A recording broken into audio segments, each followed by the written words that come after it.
తాకట్లో ఉన్న మీ బంగారాన్ని విడిపించి ఆ రోజు ఆన్లైన్ రేటుకి కొంటాం. Sharma gold company. నమస్కారం, వెల్కమ్ టు సుమన్ టీవీ. నేను గీతాంజలి. శ్రావణ మాసం వచ్చేసింది. ప్రతిరోజు విశేషమే.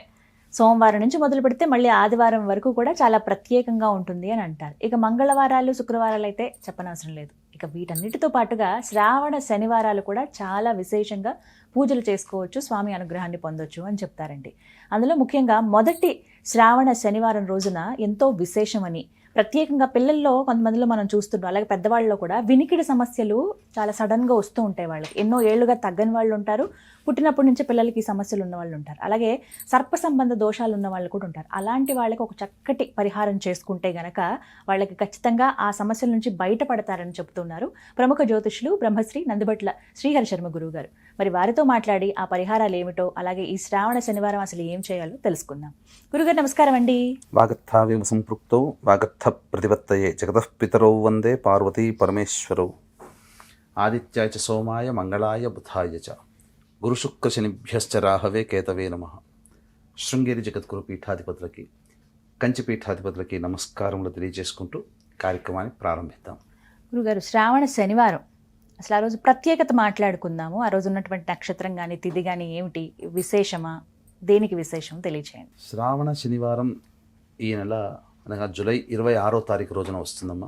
ఫస్ట్ ఆ రోజున ఆశ్లేష నక్షత్రం ఉంది, తర్వాత విధియ తిథి. ఆశ్లేష నక్షత్రము అధిదేవత సర్పదేవత, అందుకనే ఇదగుం సర్పేభ్యో హవిరస్తు దుష్టం ఆశ్లేష ఏష మనుయంతి చేతః అనేటువంటి యొక్క మంత్రంతో ప్రారంభమవుతుంది. ఈ ఆశ్లేష నక్షత్రంలో చాలా విభిన్నమైనటువంటి కార్యక్రమాలు కొంతమంది చేస్తూ ఉంటుంటారు. అయితే అసలు ఈ శ్రావణ మాసానికి ఉన్నటువంటి విశిష్టతలో శనివారానికి సంబంధించి చూసుకుంటే మనకందరికీ తెలిసిందే, శనివారం వెంకటేశ్వర స్వామి యొక్క విధానంగా చేసుకుంటారు. ప్రతి ఇంట్లో కూడా ఈ మధ్య శనివార వ్రతం అనేటువంటిది బాగా చక్కగా చేస్తూ వస్తున్నారు. అంటే ఏంటి, శ్రావణ శనివారంలో 7 శనివారాల వ్రతం అని చెప్పి చేస్తున్నారు. అది చేయడం ద్వారా వెంకటేశ్వర స్వామి యొక్క అనుగ్రహం కలగడం వల్ల కలియుగంలో పిలిస్తే పలికే దైవం వెంకటేశ్వర స్వామి కాబట్టి ఆయన అనుగ్రహం కలిగితే ధన ప్రవాహం వస్తుంది, రాజకీయ పదవులు లభిస్తాయి, ఉద్యోగాలు లభిస్తాయి, కోరుకున్నవన్నీ కూడా సంప్రాప్తమవుతాయి, ముఖ్యంగా వివాహాలు కూడా జరుగుతాయి. కాబట్టి ఈ యొక్క శ్రావణ మాసంలో శనివారాలు ఆ స్వామి వెంకటేశ్వర స్వామి ఆరాధన, అఖండ దీపారాధన చేయవచ్చు.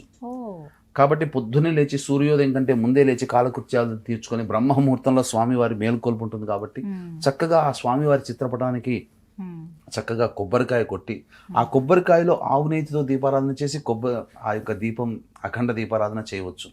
స్వామివారి సుప్రభాతము, స్వామివారి అష్టకాలు ఇవన్నీ చదువుకోవచ్చు. విష్ణు సహస్రనామ పారాయణం చేసే విధానం ఉంటుంది. అది స్వామివారికి ముడుపు కట్టి ఆ యొక్క 7 శనివారాలు అయిపోయిన తర్వాత దగ్గరలో ఉన్నటువంటి క్షేత్రంలో వెళ్ళి ఆ ముడుపు సమర్పించి రావచ్చు. ఇప్పుడు ప్రారంభించవచ్చండి, మొదటి శ్రావణ మాసాన్ని ప్రారంభించవచ్చు. అయితే ఇంకా విశేషంగా కొన్ని దోషాలతో కూడుకున్నటువంటి వాళ్ళకి శ్రావణ శనివారాలు చాలా విశేషం. ముఖ్యంగా గమనించుకున్నట్లయితే ఇప్పుడు శని మీనరాశిలో సంచారం చేస్తున్నాడు కదమ్మా. ఏలిన శని ప్రభావం కుంభ, మీన, మేషరాశి వారికి ఉంది. కంటక శని ప్రభావం మిథున రాశి వారికి ఉంది. సప్తమ శని ప్రభావము కన్యా రాశి వారికి ఉంది. అలాగే అర్ధాష్టమ శని ప్రభావము ధనుసు రాశి వారికి ఉంది. యోగ శని ప్రభావం కర్కాటక రాశి వారికి, అలాగే వృశ్చిక రాశి వారికి ఉంది. కాబట్టి వెరసి మేష, మిథున, కర్కాటక, సింహ, కన్య, వృశ్చిక, ధనస్సు, కుంభ, మీన రాశుల్లో జన్మించిన వారికి శని ప్రభావం ఉంటుంది. కాబట్టి ఈ శని దోష నివారణ కూడా ప్రదోషకాల సమయంలో శనీశ్వర పూజ అనేటువంటి శనీశ్వర వ్రతం అనేది కూడా ఉంటుంది. అది 19 శనివారాలు కానీ లేదా 8 శనివారాలు కానీ చేయవచ్చు.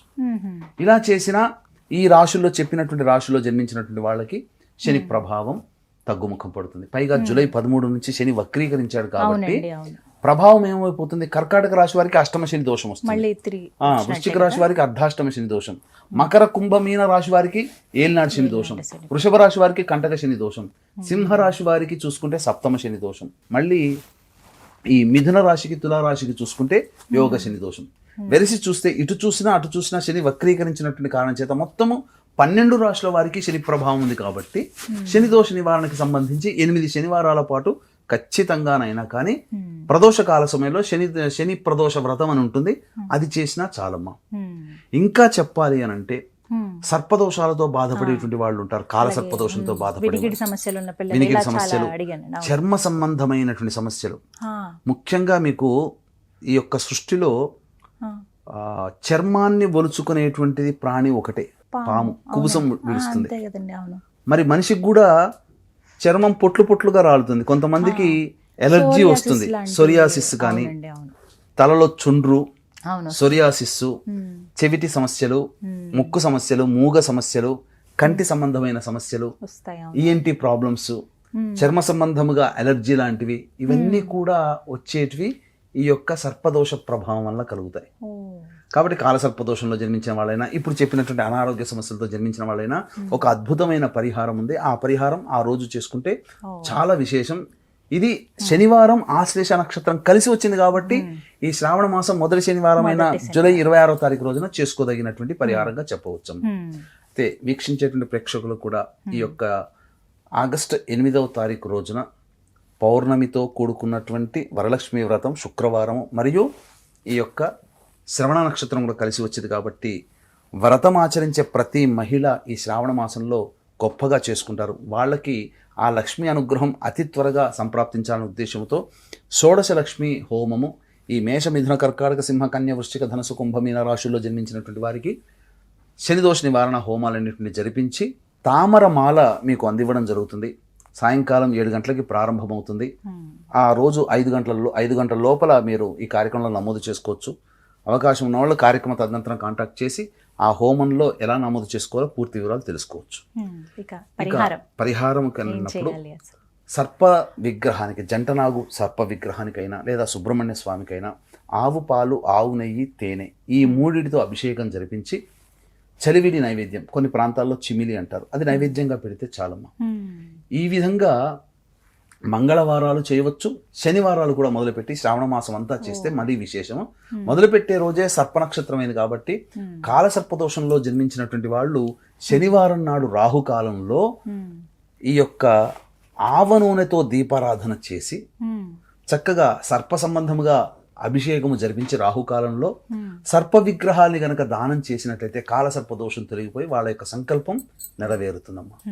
సర్పదేవత అనుగ్రహం వల్ల సంతాన సమస్యలతో బాధపడే వాళ్ళకి కూడా సంతానం కలుగుతుంది.